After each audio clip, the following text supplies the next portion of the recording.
ಇದೆಲ್ಲದಕ್ಕೂ ಉತ್ತರ ಕೊಡ್ತಾ ಇದ್ದಾರೆ ರಾಮಲಿಂಗಾರೆಡ್ಡಿ ಸಚಿವ, ಜಲಸಂಪನ್ಮೂಲ ಸಚಿವ. ನಾವು ಸಮರ್ಪಕವಾಗಿ ನಮ್ಮ ಸಮಸ್ಯೆಯನ್ನು ಹೇಳಿದ್ದೀವಿ. ರಾಮಲಿಂಗಾರೆಡ್ಡಿ ಅವರ ಪ್ರತಿಕ್ರಿಯೆ ಬಿಜೆಪಿಯ ಆರೋಪಕ್ಕೆ. ನಮ್ಮ ಪ್ರತಿನಿಧಿಗಳು ನಮ್ಮ ಸಮಸ್ಯೆಯನ್ನ ಸಮರ್ಪಕವಾಗಿ ಪ್ರತಿಬಿಂಬಿಸಿದ್ದಾರೆ ಪ್ರಾಧಿಕಾರದ ಮುಂದೆ ಅಂತ ರಾಮಲಿಂಗಾರೆಡ್ಡಿ ಸಮರ್ಥನೆ ಕೊಡ್ತಾ ಇದ್ದಾರೆ. ಎರಡು ಅಥಾರಿಟಿಗಳು ಕೂಡ ಪ್ರತಿದಿನ 3,500 ಕ್ಯೂಸೆಕ್ಸ್ ನೀರು ಬಿಡಿ ಅಂತ ಆದೇಶ ಕೊಟ್ಟಿದ್ದಾರೆ. ನಾವು ಅಂದ್ರೆ ಮುಖ್ಯಮಂತ್ರಿಗಳು ನಾಳಿದ್ದು ಕರೆದಿದ್ದೀವಿ, ಸರ್ವಪಕ್ಷದ ಸಭೆಯನ್ನು ನಾಳೆ ಕರೆದಿದ್ದೀವಿ. ಸರ್ಕಾರನೇ ನೀರು ಬಿಟ್ಟಿಲ್ಲ. ಇವ್ರು ಯಾಕೆ ಪ್ರತಿಭಟನೆ ಮಾಡ್ತಾರೋ ನಮ್ಗಂತೂ ಅರ್ಥ ಆಗ್ತಿಲ್ಲ. ಎಲ್ಲ ವಿಪಕ್ಷಗಳ ಸಲಹೆ ಸೂಚನೆ ತಗೊಳ್ಳೋದಿಕ್ಕೇನೆ ನಾವು ಕರೆದಿರೋದು ಅಲ್ವಾ. ನಾವು ಯಾವತ್ತೂ ಕೂಡ ನಮ್ಮ ರಾಜ್ಯದ ಹಿತಾಸಕ್ತಿ ಎಲ್ಲ ಪಕ್ಷಗಳು ಕೂಡ ನಾವು ಒಗ್ಗಟ್ಟಾಗಿ ನಾವು ಇರಬೇಕು ಅಲ್ವಾ, ಒಗ್ಗಟ್ಟಾಗಿ ಇರಬೇಕು. ನಾವು ನೀರು ಬಿಡೋಲ್ಲ ಅಂತ ಹೇಳಿದೀವಲ್ಲ. ಮತ್ತೆ ಈ ತನಕ ಇಲ್ಲ, ಇದುವರೆಗೂ ಕೂಡ ಜೂನಲ್ಲಿ 9.8 TMC ನೀರು ಬಿಡಬೇಕಾಗಿತ್ತು. ಜುಲೈಯಲ್ಲಿ 31 TMC ನೀರು ಬಿಡಬೇಕಾಗಿತ್ತು. ಅಂದರೆ ಮಳೆಗಳೆಲ್ಲ ಚೆನ್ನಾಗಿ ಬಂದಿದ್ರೆ. ಈಗ ನಾವು ಬಿಟ್ಟಿರ್ತಕ್ಕಂಥದ್ದು ಕೇವಲ 3.5 TMC ಅಷ್ಟೇ 2 ತಿಂಗಳಲ್ಲಿ. ಅದು ನದಿಗಳಿಗೆ ಹೋಗುತ್ತಲ್ಲ, ನದಿಗೆ ನೀರು ಸ್ವಲ್ಪ ಪ್ರಮಾಣದಲ್ಲಿ ಬಿಡಬೇಕಲ್ಲ, ಅಷ್ಟು 3.5 TMC ಮಾತ್ರ ಬಿಟ್ಟಿರ್ತಕ್ಕಂಥದ್ದು. 40 TMC ಕೊಡಬೇಕಾಗಿತ್ತು. ಮಳೆ ಇಲ್ಲ, ಬಿಟ್ಟಿಲ್ಲ ಅಷ್ಟೇ. ಅಪೀಲು ಹಾಕಿದ್ವಿ, ಅದನ್ನ ಮಾನಿಟರಿಂಗ್ ಅಥಾರಿಟಿ ಅಪೀಲ್ ಮಾಡಿದ್ದಾರೆ. ಈಗ ಸರ್ವಪಕ್ಷದ ಸಭೆಯನ್ನ ಕರೆದಿದ್ದೀವಿ. ಅವರು ಬಂದು ಸಲಹೆ ಸೂಚನೆ ಕೊಡಲಿ, ಅದಕ್ಕೋಸ್ಕರನೇ ಕರೆದಿರ್ತಕ್ಕಂಥದ್ದು. ಅಲ್ಲೋಗಿ ಪ್ರತಿಭಟನೆ ಮಾಡುವಂಥದ್ದು ಅವಶ್ಯಕತೆ ಇಲ್ಲ ನನಗೆ. ಇದರಲ್ಲಿ ರಾಜಕೀಯ ಮಾಡಕ್ ಹೋಗಬಾರದು. ಎರಡು ಅಥಾರಿಟಿ ಬಿಜೆಪಿ ನಾಯಕರು ಕೆಆರ್ಎಸ್ಗೆ ಮುತ್ತಿಗೆ ಹಾಕುವಂತ ಪ್ಲಾನ್ ಅನ್ನ ಮಾಡಿಕೊಂಡಿದ್ದಾರೆ. ಕೆಆರ್ಎಸ್ಗೆ ಈಗ ಭದ್ರತೆಯನ್ನು ಹೆಚ್ಚಿಸಲಾಗಿದೆ. ಬಿಜೆಪಿ ನಾಯಕರನ್ನ ವಶಕ್ಕೆ ಪಡೆಯೋದಕ್ಕೆ ಹೆಚ್ಚುವರಿ ಪೊಲೀಸರನ್ನ ನಿಯೋಜಿಸಲಾಗಿದೆ. ಪ್ರತಿಭಟನೆಯ ಮುಂದಿನ ಹಂತ ಕೆಆರ್ಎಸ್ಗೆ ಮುತ್ತಿಗೆ ಹಾಕೋದು. ಅದಕ್ಕಾಗಿ ಸಿದ್ಧತೆಯನ್ನ ಬಿಜೆಪಿಯವರು ಮಾಡಿಕೊಳ್ತಾ ಇದ್ದಾರೆ. ಆ ಕಡೆ ಪೊಲೀಸರು ಅದನ್ನು ತಡೆಯೋದಕ್ಕೆ ಬೇಕಾದಂತ ಸಿದ್ಧತೆಯನ್ನು ಕೂಡ ಮಾಡಿಕೊಂಡಿದ್ದಾರೆ. ನೋಡ್ತಾ ಇದ್ದೀರಿ, ಬ್ಯಾರಿಕೇಡ್ಗಳನ್ನು ಹಾಕಿ ಹೆಚ್ಚುವರಿ ಪೊಲೀಸರನ್ನು ನಿಯೋಜಿಸಲಾಗಿದೆ. ಬೆಳಗ್ಗೆ ಜಿಲ್ಲಾ ಪೊಲೀಸ್ ವರಿಷ್ಠಾಧಿಕಾರಿ ಶೋಭಾ ರಾಣಿ ಅವರು ಹೆಚ್ಚುವರಿ ಪೊಲೀಸ್ ಫೋರ್ಸ್ ಅನ್ನ ನಾವು ನಿಯೋಜನೆ ಮಾಡಿದ್ದೀವಿ, ಬೇರೆ ಬೇರೆ ಜಿಲ್ಲೆಗಳಿಂದಲೂ ಕೂಡ ಅಂತ ಹೇಳಿದ್ರು. ಡಿಸ್ಟ್ರಿಕ್ಟ್ ಆರ್ಮ್ಡ್ ರಿಸರ್ವ್ ಪೊಲೀಸರು ಜೊತೆಗೆ ಲಾ ಅಂಡ್ ಆರ್ಡರ್ನ ಪೊಲೀಸರು ಇವರೆಲ್ಲರನ್ನ ಕೂಡ ಕರ್ತವ್ಯಕ್ಕೆ ನಿಯೋಜಿಸಲಾಗಿದೆ. ಬಿಜೆಪಿಯ ಪ್ರತಿಭಟನೆಯ ದೃಶ್ಯವನ್ನ ನೋಡ್ತಾ ಇದ್ದೀರಿ. ಒಂದು ಕಡೆ ಮತ್ತೊಂದು ಕಡೆ ಮುತ್ತಿಗೆ ಹಾಕಿದ ಸಂದರ್ಭದಲ್ಲಿ ಅದಕ್ಕೆ ತಡೆಯೋದಕ್ಕೆ ಬೇಕಾದಂತ ಸಿದ್ಧತೆಯನ್ನು ಪೊಲೀಸರು ಮಾಡಿಕೊಂಡಿರು. ಬ್ಯಾರಿಕೇಡ್ಗಳನ್ನ ಹಾಕಿ ಪೊಲೀಸರನ್ನ ನಿಯೋಜಿಸಲಾಗಿದೆ. ಮುತ್ತಿಗೆ ಹಾಕೋ ಪ್ರಯತ್ನ ಮಾಡಿದಾಗ ಅವರನ್ನ ವಶಕ್ಕೆ ಪಡೆಯೋದಕ್ಕೆ ಪೊಲೀಸರು ಸಿದ್ಧತೆ ಮಾಡಿಕೊಂಡಿದ್ದಾರೆ.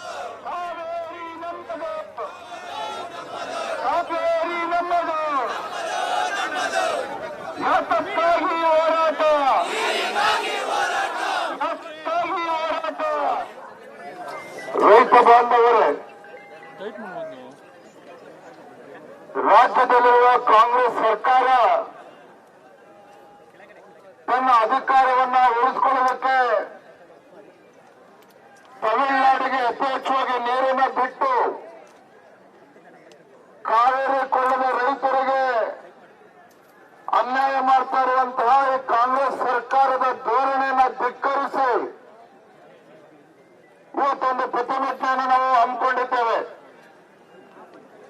ಈ ಸಂದರ್ಭದಲ್ಲಿ ವಿಪಕ್ಷ ನಾಯಕರಾಗಿರುವಂತಹ ಅಶೋಕ್ ಅವರಿದ್ದಾರೆ, ಶ್ರೀಮತಿ ನಾರಾಯಣ ಸ್ವಾಮಿ ಅವರಿದ್ದಾರೆ, ಮಾಜಿ ಮುಖ್ಯಮಂತ್ರಿಗಳು, ಹೋರಾಟಗಾರರು, ರೈತ ನಾಯಕರಾಗಿರುವಂತಹ ಸನ್ಮಾನ್ಯ BS ಯಡಿಯೂರಪ್ಪ ಅವರು ಕೂಡ ಹೋರಾಟದ ಹಂತದಲ್ಲಿದ್ದಾರೆ. ಸುಮಲತಾ ಅಂಬರೀಶ್ ಅವರು, ಶಾಸಕ ಮಿತ್ರರಾಗಿರ್ತಕ್ಕಂಥ ಶ್ರೀವತ್ಸ ಅವರು, ನಾಗೇಂದ್ರ ಅವರು, ನಮ್ಮ ಜಿಲ್ಲೆ ಅಧ್ಯಕ್ಷರು ಸುಬ್ಬಣ್ಣ ಅವರು, ನಮ್ಮ ಮಂಡ್ಯ ಅಧ್ಯಕ್ಷರಾಗಿರ್ತಕ್ಕಂಥ ಇಂದೇಶ್ ಅವರು, ನಮ್ಮ ಹಿರಿಯರಾಗಿರ್ತಕ್ಕಂಥ CT ರವೀಣ್ಣ ಅವರು, ಮಾಜಿ ಸಚಿವರಾಗಿರ್ತಕ್ಕಂಥ ಕೊಳ್ಳೇಗಾಲದ ಮಹೇಶಣ್ಣ ಅವರು, ಸಿದ್ದೇಶ್ ನಾಗೇಂದ್ರ ಆದಿಯಾಗಿ ಮೈಸೂರು, ಮಂಡ್ಯ, ಹಾಸನ ಜಿಲ್ಲೆಗಳಿಂದ ರೈತರು ದೊಡ್ಡ ಸಂಖ್ಯೆಯಲ್ಲಿ ಹೋರಾಟಕ್ಕೆ ಬಂದಿದ್ದಾರೆ.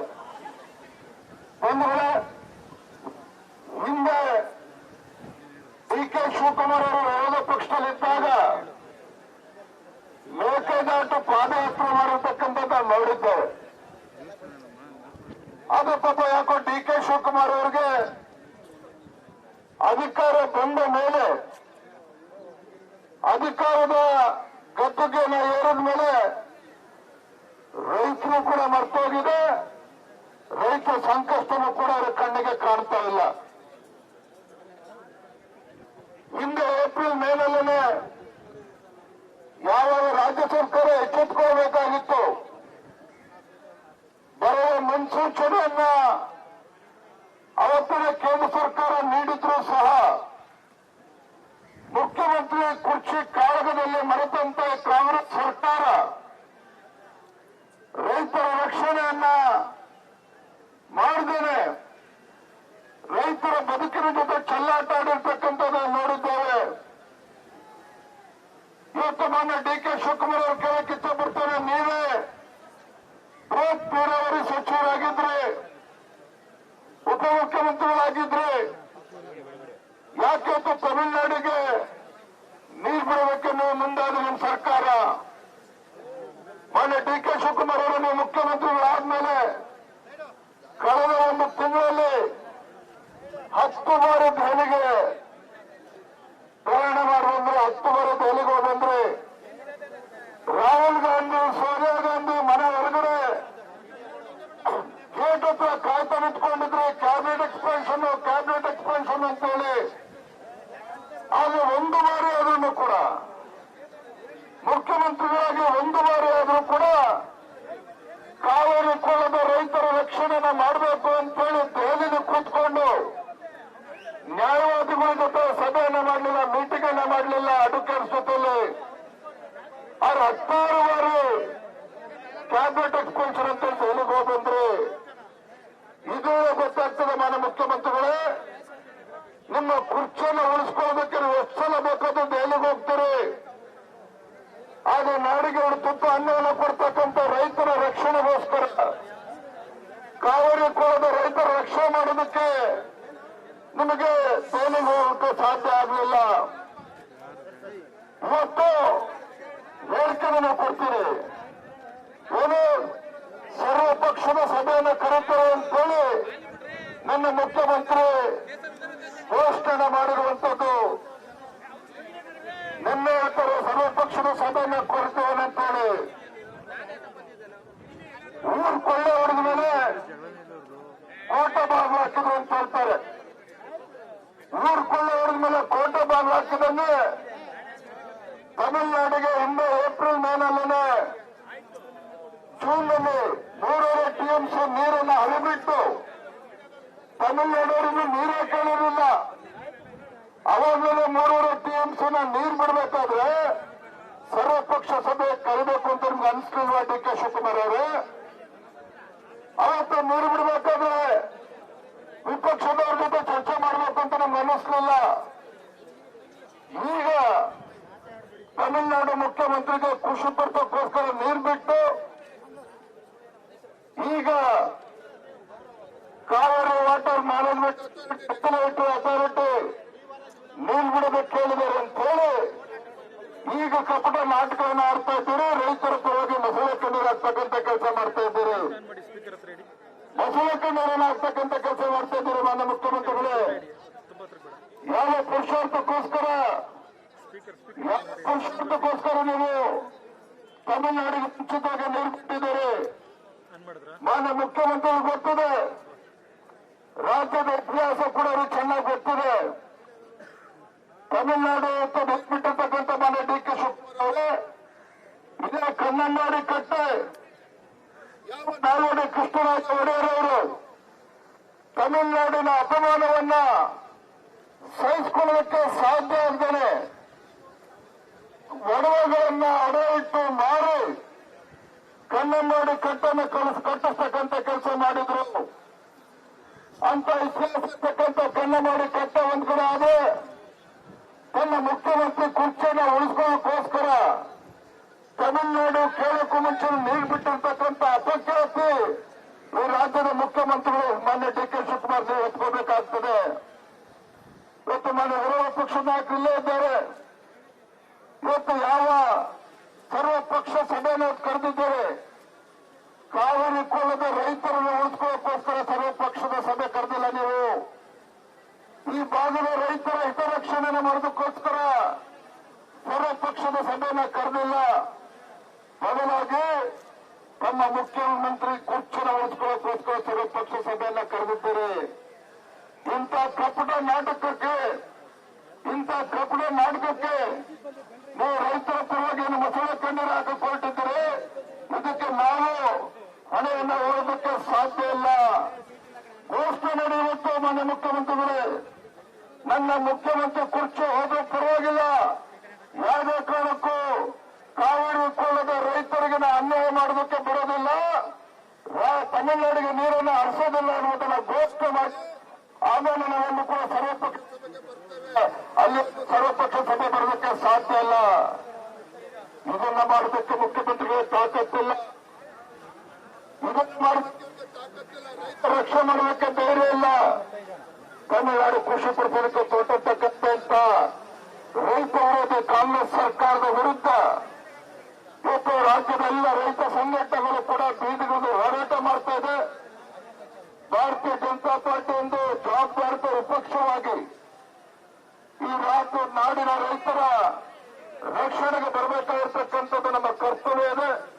ಹಾಗಾಗಿ ಇವತ್ತು ಕೆಆರ್ಎಸ್ ಈ ಭಾಗದ ರೈತರ ರಕ್ಷಣೆಗೆ ಸರ್ಕಾರ ಬರಬೇಕು ಅಂತ ರೈತ ವಿರೋಧಿ ಕಾಂಗ್ರೆಸ್ ಸರ್ಕಾರವನ್ನ ಎಚ್ಚರಿಸಬೇಕು ಅಂತ ಬಂದಿರುವಂತದ್ದು.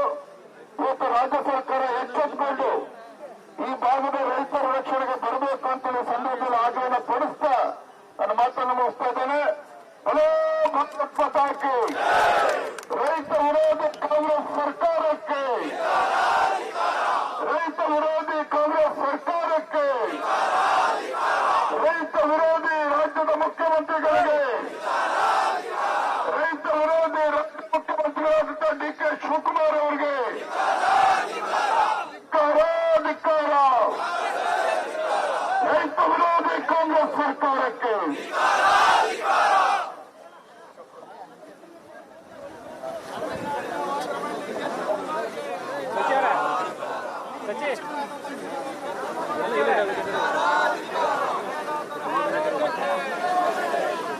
ಭಾರತ್ ಮಾತಾ ಕಿ ರೈತ ವಿರೋಧಿ ಕಾಂಗ್ರೆಸ್ ಸರ್ಕಾರಕ್ಕೆ, ರೈತ ವಿರೋಧಿ ಕಾಂಗ್ರೆಸ್ ಸರ್ಕಾರಕ್ಕೆ.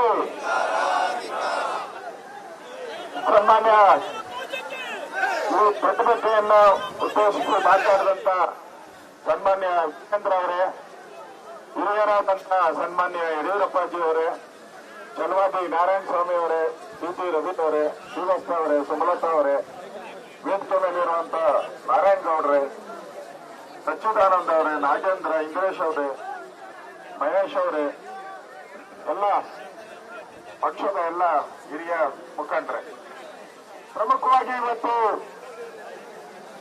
ಕಾವೇರಿ ಕೆಆರ್ಎಸ್ಗೆ ಮುತ್ತಿಗೆ ಯಾಕೆ ಹಾಕಿದ್ದಾರೆ ಅಂತ ಹೇಳಿದ್ರೆ, ಸನ್ಮಾನ್ಯ ಡಿಕೆ ಶಿವಕುಮಾರ್ ಅವರು ತಮಿಳುನಾಡು ಜೊತೆ ಶಾಮೀಲಾಗಿ ಒಂದು ರೀತಿ ತಮಿಳುನಾಡಿನ ನೀರುಗಂಟಿಯಾಗಿ ಕೆಲಸ ಮಾಡ್ತಾ ಇದ್ದಾರೆ. ಅದರ ವಿರುದ್ಧವಾದಂತ ಹೋರಾಟಕ್ಕೆ ನಾವೆಲ್ಲರೂ ಕೂಡ ಇಲ್ಲಿದ್ದೀವಿ. ಇವತ್ತು ತಮಿಳುನಾಡಲ್ಲಿ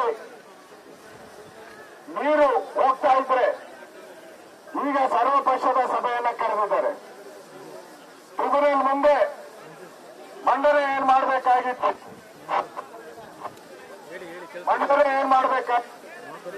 ಮಂಡನೆ ಮಾಡಕ್ ಮುಂಚೆ ಸರ್ವಪಕ್ಷದ ಸಭೆ ಕರೆದು ಎಲ್ಲರನ್ನ ಕೇಳಿ ನಮ್ಮ ನಿಲುವು ಏನಿರಬೇಕು ಅಂತ.